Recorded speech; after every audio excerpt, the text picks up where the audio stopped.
Welcome everyone, welcome to the second episode of Geektopia. I'm your host, Barry. I'm joined today by my co-host, Samuel. Howdy, folks. Thank you for joining us again. My apologies for not joining us for the first time round. However, better late than never. It's certainly right. And what we're going to be talking about today is something that, obviously, there was DC Fandom last weekend. That was a huge virtual event. In the last episode, I actually talked about Batman, the kind of expectations I have for that film, what I thought of the teaser trailer, etc. And of course, the other real big thing at this event was a trailer for the Snyder Cut. Now, I'm pretty certain that most DC fans are really excited for this movie. I know I certainly am. I have to be honest, I didn't think this was going to happen. I really didn't. I felt like people were living in false hope. I thought we had more chance of actually seeing a unicorn than seeing this movie. But it is happening. It is happening. It's actually being released on HBO Max as of next year.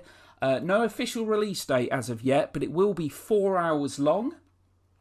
And it will actually be shown in 4 parts. Now, us in the UK, we don't actually have access to HBO Max yet. So, assuming we don't get HBO Max by next year, I'm assuming that it will actually find its home on another platform. Obviously, I'm waiting for the physical copy. I mean, I can't wait for this to hit Blu-ray. I really want to see this 4-hour movie in its entirety.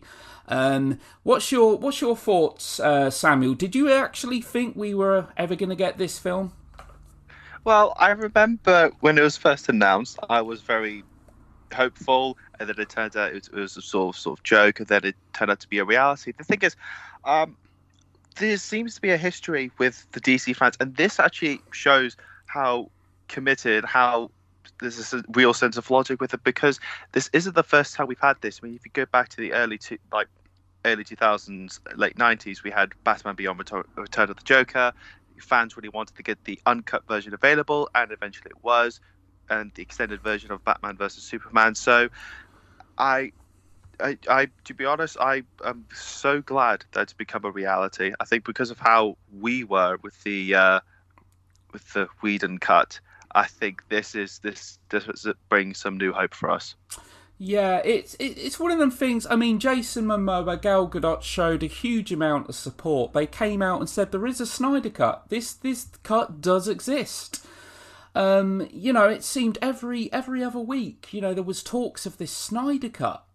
And it was kind of like this kind of holy grail. And I mean, the thing is, I wasn't quite sure, because I thought to myself that Justice League was a massive underperformance at the box office. I mean, it was released back in November 2017.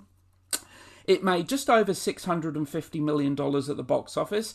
It was by no means a flop, but at the same time, a movie with such icons as Batman, Superman, Wonder Woman. And, this is no disrespect to Marvel at all. Doctor Strange was released the same year, the year before, 2016, and it actually made more money than Justice League. I think it's worth pointing out. Oh, if I could just quickly interject as well, I think the biggest problem was that it was supposed to be another big, but he's supposed to draw in all the big money with the year beforehand with BVS. That was supposed to have drawn in $1 billion. It didn't. Justice League was supposed to do the same thing as well. Wonder Woman made more money than Justice League. I mean, that's not me in a negative light. Yeah, I mean, the thing is, Wonder Woman was a big box office success in 2017. It did well. It kind of seemed at that point that, the DC EU was probably finding some solid footing to a degree. Justice League came out, was a huge underperformance, and let's face it, the movie was a massive disappointment. It was clear. I mean, I actually thought that Justice League was actually going to become the first film in the DCEU to actually make $1 billion. I really did. Sorry. I think, to be honest, we've had multiple discussions in terms of box office with these films. We've had quite a few debates and sort of bets over this, and to be honest, yeah, Justice League completely caught me off surprise with that as well. I think its opening weekend was a bit of a shocker as well. Yeah, I actually thought. I mean, this film had like $1 billion written all over it, but just unfortunately, the DCEU hasn't really found any solid footing. The films have been kind of hit and miss. It's like you said, Batman v Superman. It did well. I mean, it was a box office hit, but at the same time, you've got the two most iconic superheroes in the history of comic books on the big screen for the first time ever. That's got $1 billion plus written all over it. Surely that in itself is a big selling point. But BVS is a film that didn't really fare too well with critics. It's a movie I liked. At the same time, I was actually very disappointed. And you could say, yeah, it kind of underperformed. It underperformed at the box office. And Justice League is, to me, certainly, I think you'd probably agree here, the most disappointing of all the films in the DCEU. I think the biggest, yeah, first of all, simple answer, yes. The biggest red flag is you approached me sometime after work and you said, Sam, the runtime for Justice League is only 2 hours. Yeah. That right there, I think we were both absolutely baffled, considering, well, the Ultimate Edition of BVS stretches over to 3 hours. So something seems incredibly wrong. However, you could say, there was a lot of, I guess you could say, history with the production with issues, particularly with Zack Snyder. So there is an understanding. However, the final product itself, I think it's fair to say that the hands it was given to resulted in, the most disappointing so far. Yeah, I couldn't believe it. I couldn't believe a 2 hour running time. Now, that's not to say that, because a film's short, it's necessarily going to be bad. But, I mean, we've got so many characters in this movie, and you've really got to kind of build these characters up first. I mean, bearing in mind, all right, aside from a cameo and so forth, a couple of cameos, in fact, we hadn't really seen The Flash. The Flash is a character that had never been properly introduced into this universe, as was Cyborg, Aquaman even, because, of course, the Aquaman movie actually came out a year after Justice League. So there was a lot to put into this movie.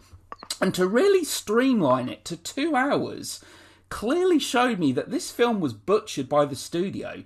This film was streamlined and really ended up suffering because of it. Zack Snyder, it's unfortunate because I feel like much of his vision was actually lost. The majority of it was, in fact. Obviously, I don't know the whole story behind it. I know, obviously, his daughter unfortunately committed suicide. He distanced himself from the film. I've also heard reports that apparently they weren't happy with him because BVS's underperformance, that Warner Brothers weren't overly keen on Zack Snyder helming this movie. They brought in Joss Whedon, who, let's face it, this film has Joss Whedon's fingerprints all over it. And whether or not that's a compliment or an insult, I think is absolutely subjective.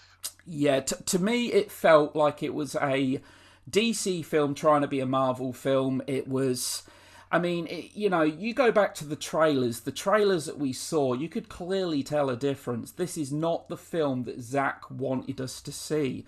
This is a movie that had so much humour injected into it, a lot of forced humour that, to me, just fell flat.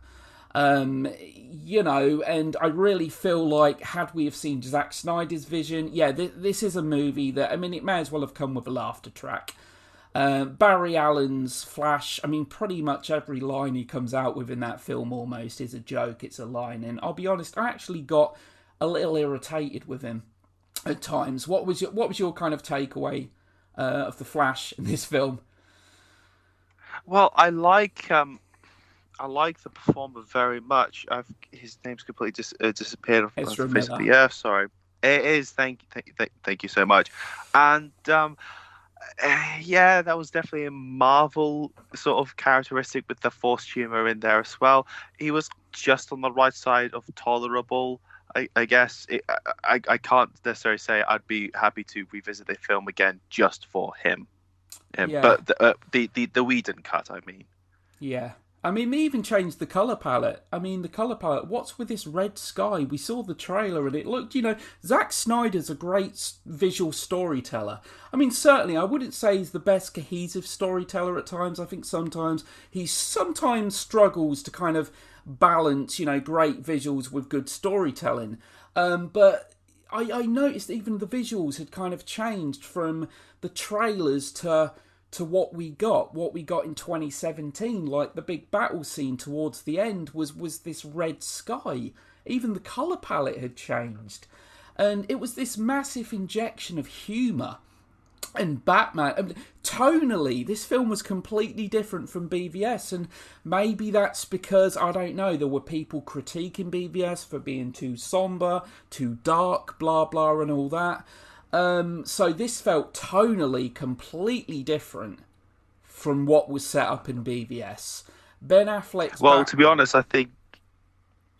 I think Suicide Squad very much showed of how much they were trying to change the tone of it, because that was a very different film to what was in the first trailer to sort of the final trailer, if you like. However, no, Batfleck, I think, is that in itself was a huge shame when you consider how committed and how adamant he was in BVS, and it's almost in this he's just like, let's just get the scenes over and done with.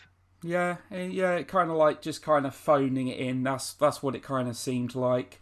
As you know, anyone listen, people that know me, I'm a huge Batman fan, and I thought Ben Affleck did a good job in BVS. Okay, and I still not to hark on about it, but I really do kind of wish in a way that we did get a solo Batman film prior to BVS. I really do feel like that film should have actually had some kind of connective tissue leading towards it. But anyway, with Justice League, it just... I mean, there was a lot of lines in there that were cringeworthy to me. Being a Batman fan, there was stuff in there I'm like, Batman wouldn't say that. All to try and attain a cheap laugh from the audience, like, oh, my God, he is big, or him saying shit, or, definitely something bleeding. I'm like, there's no way Batman would be saying this stuff. It really did make me cringe at times. And I mean, I think it's safe to say as well that Superman's return in this film, I'd imagine, was very different from the return that Zack Snyder actually had mapped out, would you say? Oh, definitely.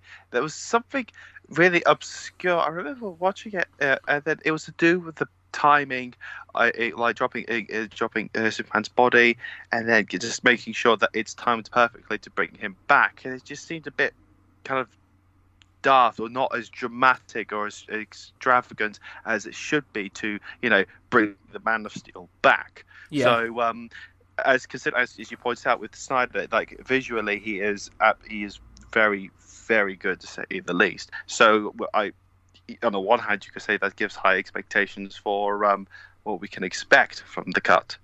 Yeah, I mean, hate's a strong word. I didn't hate Justice League. I really just didn't like it. I mean, hate's a really strong word. And at the end of the day, as soon as I watched it, I thought to myself, honestly, is this the best? Is this the best Justice League film they can do?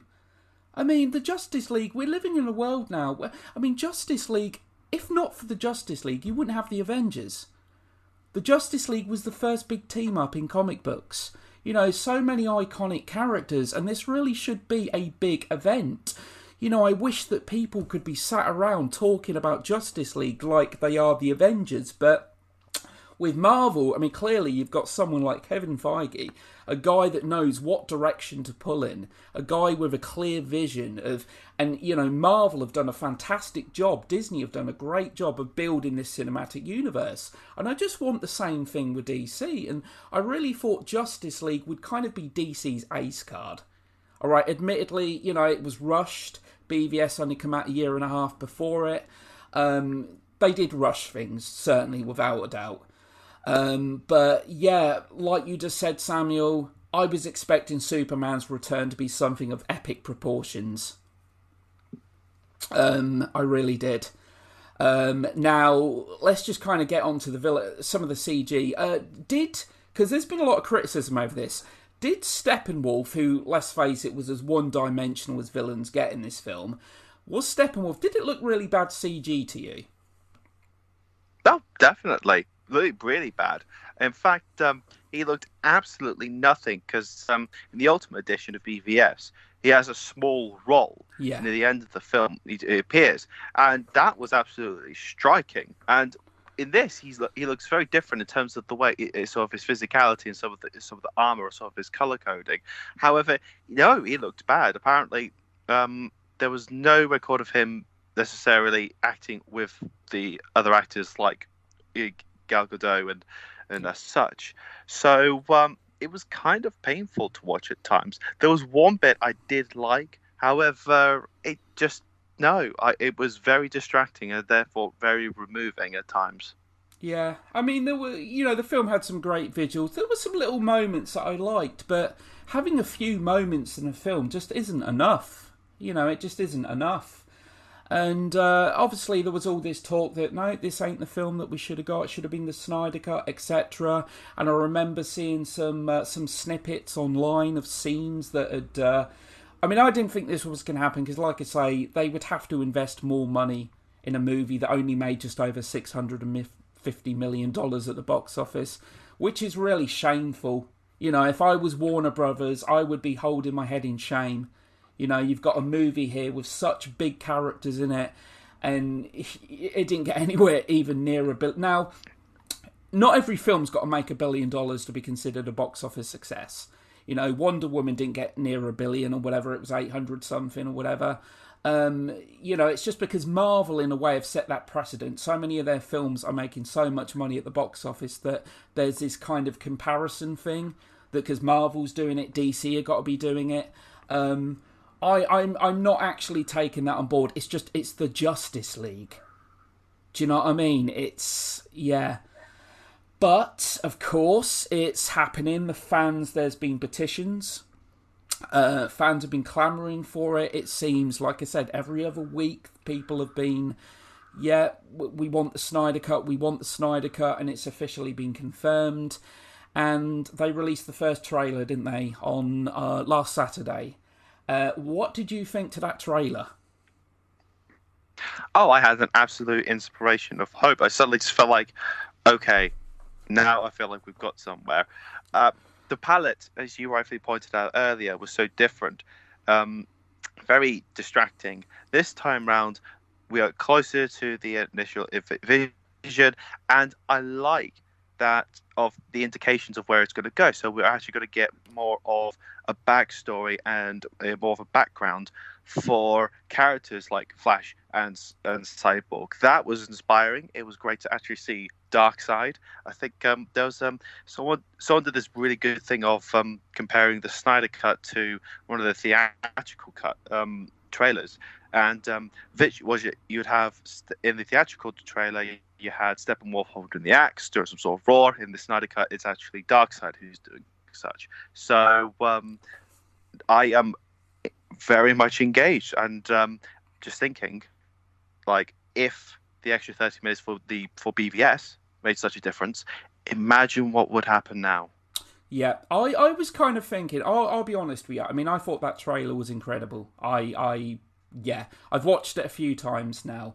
I think the choice of song Hallelujah was perfectly fitting. I thought that perfectly complemented that trailer because Hallelujah, it does feel like we've been waiting forever. It's been nearly 3 years already since Justice League came out. It's quite scary how fast time goes. With regard to the trailer, great stuff. I'm excited. Getting our first glimpse at Darkseid in the trailer. Of course, as you said, with Cyborg and Flash, apparently they are going to be two characters that are fleshed out more. Especially Cyborg. Cyborg, from what Zack Snyder said, he's very much kind of the heart of the story. He plays such a pivotal role in the story, being connected to the mother boxes, etc. And I remember seeing some scenes. This is going back to the very first Justice League trailer, of scenes of seeing, because obviously Victor Stone, Cyborg, was a college footballer, and actually getting to see, part of his life before he comes as Cyborg. That's all going to be present in the Snyder Cut. We're going to see apparently a more fleshed out story of Ezra Miller, and more scenes, I believe, or longer scenes even, with him and his father, played by Billy Crudup, who was also in Watchmen, wasn't he, Samuel? Another DC film. I believe so. Also done by Snyder as well. Not to mention Hallelujah as well. Also featured in a small sequence in Watchmen as well. So it's a nice little jointing up of dots here. Yeah, in a Watchmen, I'm sure probably a lot of the listeners know Watchmen. I think Watchmen's a great film. I think it's one of the most underrated comic book movies out there. Very polarized. Yeah, it is. It's almost a panel for panel. It's basically a comic book come to life. It's a pretty faithful adaptation of definitely Alan Moore's Watchmen, which is regarded by many to be one of the best graphic novels of all time.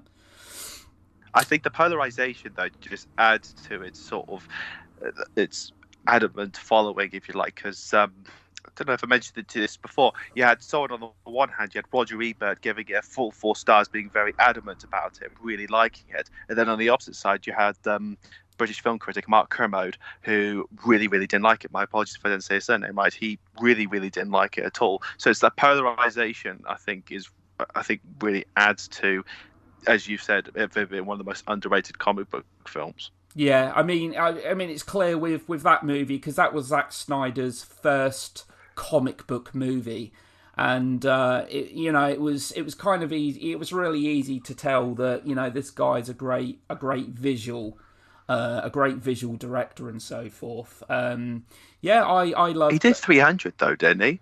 Oh, sorry. Yes, he did. A couple of years prior. Yeah, 2007. Yeah, 300. Sorry, my apologies.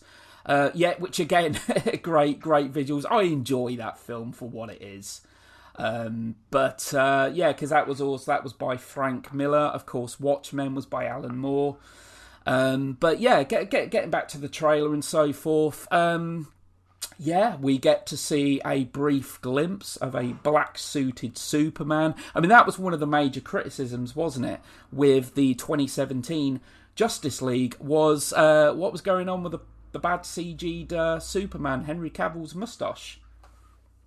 Oh, that was absolutely cringeable to watch. Someone did a deep fake recently. It was like a comparison to what the cinematic version to what some of the tailoring he'd done, and what this guy did.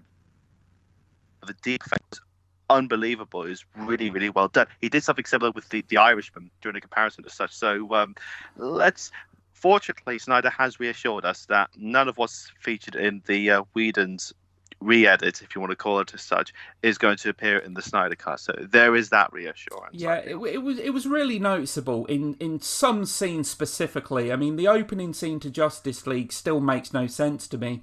It's where there's two kids kind of interviewing Superman with a handheld video camera, and Henry Cavill's very close to the camera, and I'm watching it and thinking, it looks so bad, like, you can see the CG'd moustache, it looks terrible.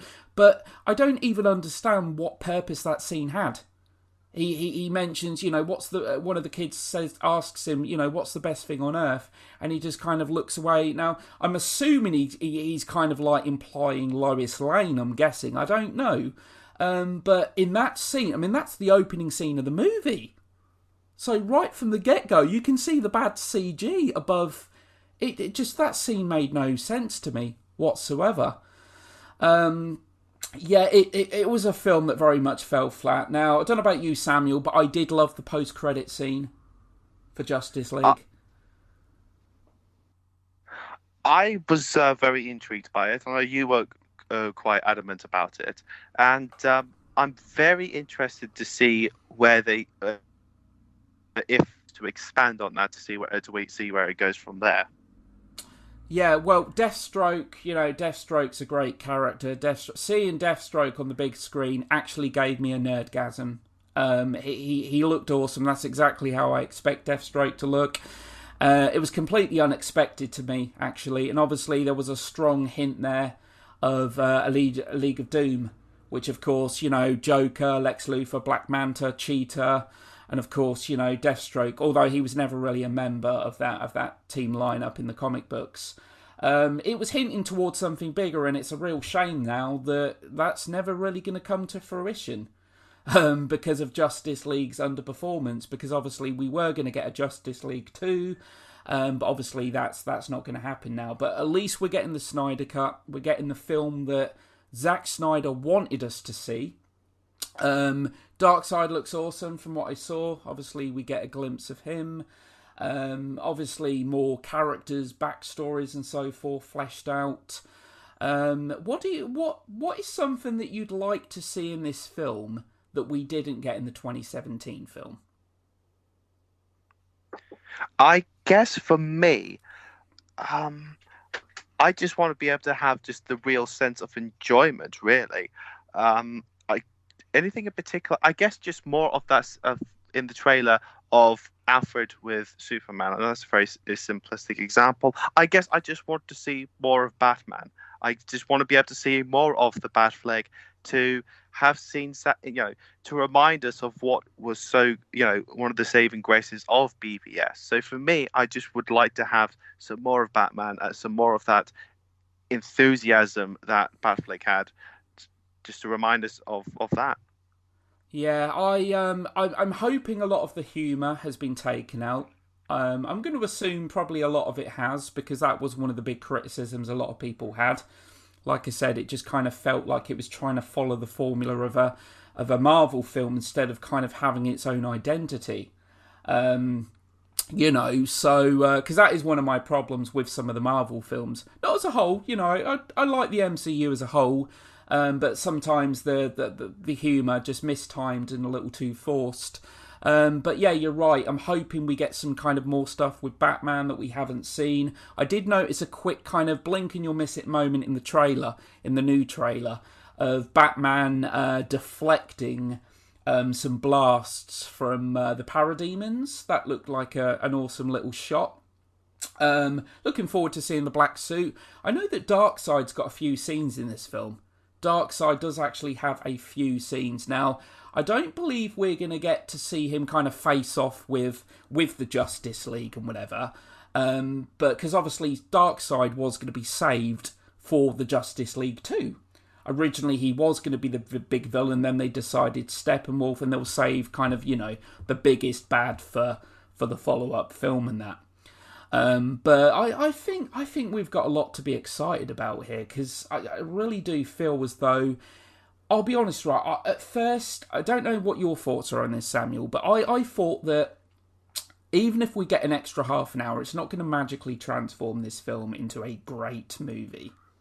It's going to be an improvement, but is it going to make that much of a change? Is it going to make that much of a difference? What do you think? We're going to get, bearing in mind, we're getting 2 hours longer. What do you think? Well, David Ayer was talking about having, some more footage with his version of Suicide Squad, and that's only said to be about 10, maybe 15 minutes. So, that might be some more interesting scenes, but that's not necessarily going to change the whole film as a whole. Now, BVS, that had 30 minutes. I think it was better than necessarily put it into the realms of greatness. 2 hours, though. That's a whole movie. That's a whole movie length, isn't it? Yeah, that's like, I think that's enough to create some genuine craze and enthusiasm, because as you said, that's 2 films. That's an equivalent to a film. 4 episodes, 4 1-hour episodes. Goodness knows what they have in store. Yeah, I'm just wondering if, don't get me wrong, I want this so much. But of course, I'm just wondering now if there's going to be the criticism it's too long and there's pacing issues and it goes on a bit too long. I'm just wondering if this is going to become its own worst enemy, having it too, because 4 hours, let's face it, 4 hours is a long time. That's a long movie. But I'm all for that. I don't know if I'd necessarily deal with that at the cinema. Well, fortunately, we won't have to. Yeah. I think the longest film, it was split into 2 halves. It was, there's 2 films.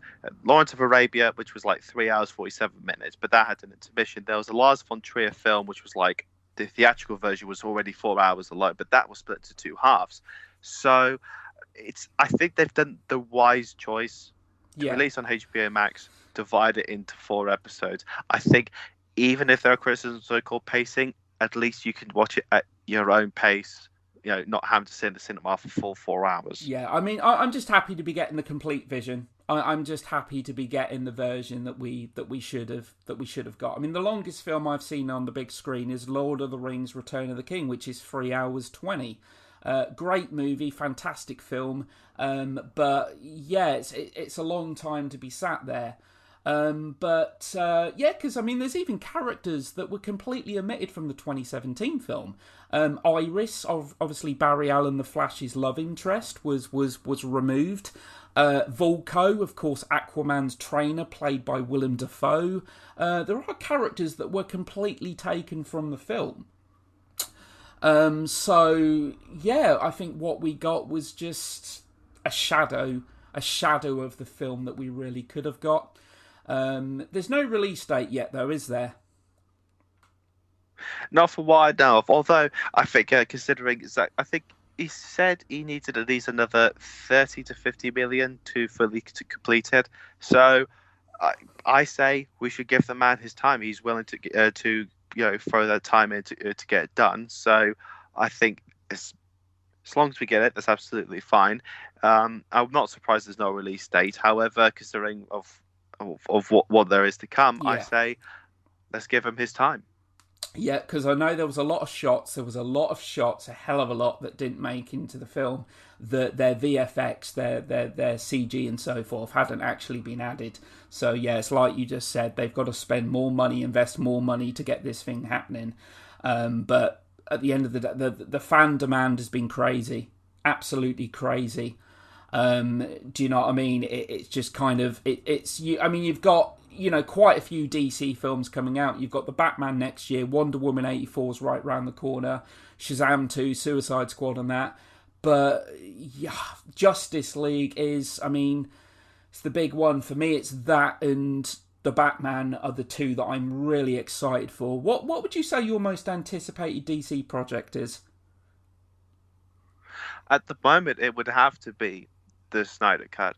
I think if you're someone who enjoys seeing the intended vision of the creator or the artist, I say artist in Vegas terms, that, I mean, Wonder Woman 84 saw the most recent trailer. I mean, there is still some enthusiasm, but I can't say that it's all completely there. The Suicide Squad, I'm intrigued with. I think they've definitely made the right choice in keeping some of the key characters. And then, under that realms of James Gunn, I think if not for the Snyder Cut, if we're excluding that, it probably would be the Suicide Squad. Yeah, I'm hoping the Suicide Squad, because I know we've talked about this before. 2016 Suicide Squad again felt like a missed opportunity. Very disappointing film.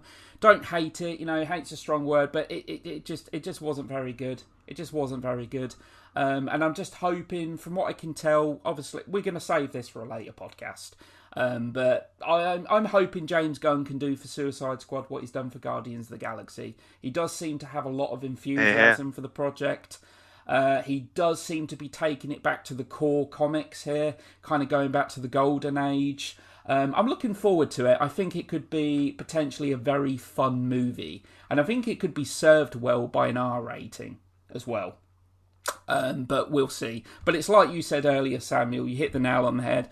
BVS Ultimate Edition was a definite improvement. It didn't transform the film magically into one of the greatest movies ever or anything like that, but it was a definite improvement that filled in some of the gaps, didn't it, and made it a little more cohesive?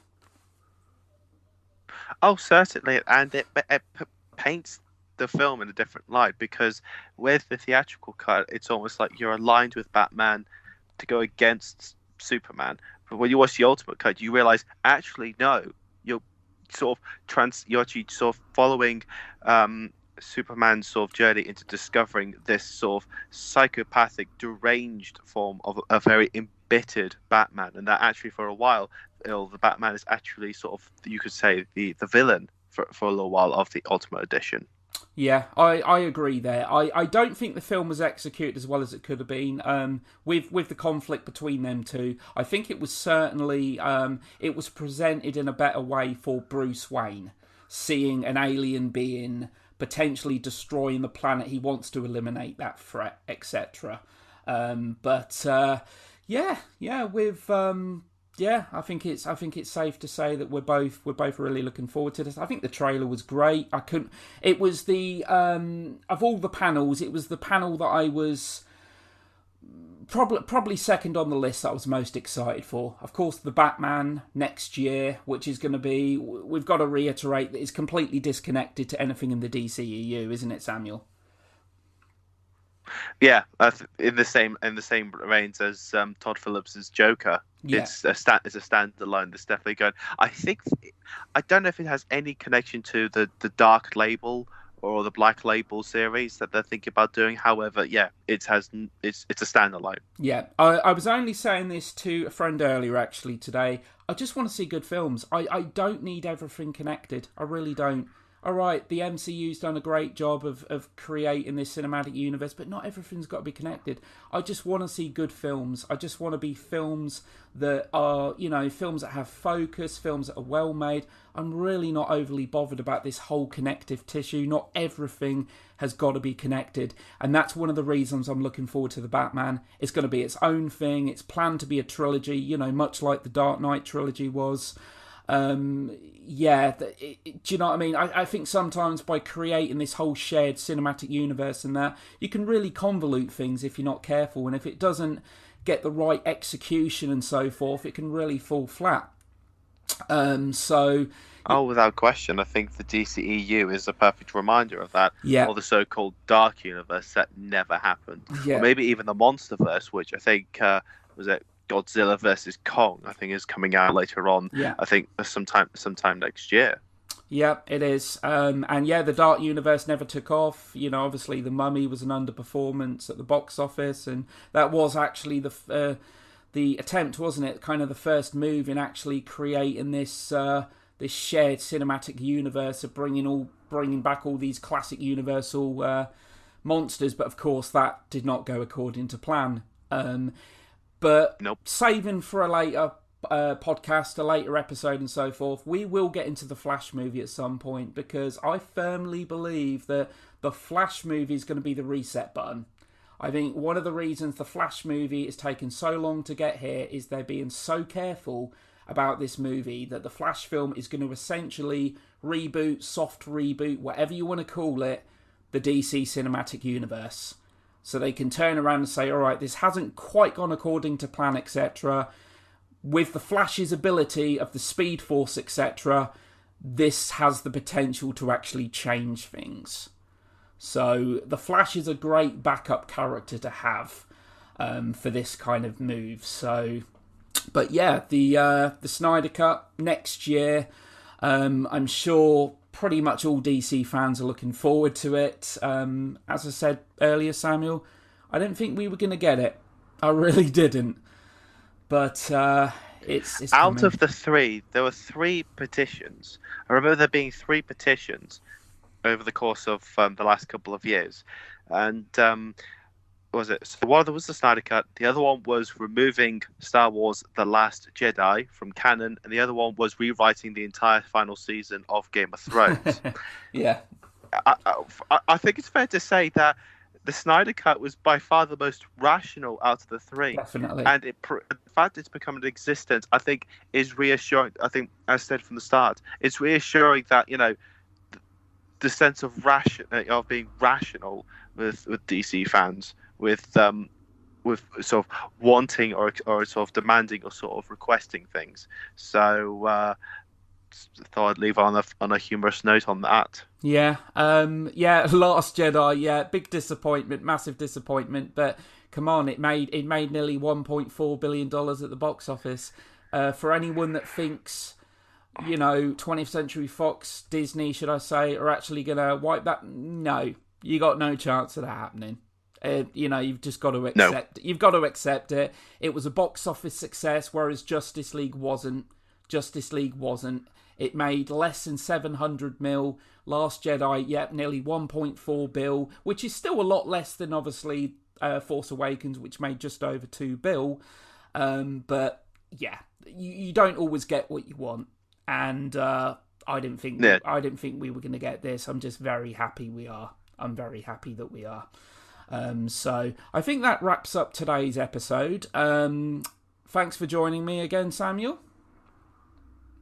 Thank you very much, as always. I guess the moral lesson of the story from our talk with Snyder Cut today is commitment is everything.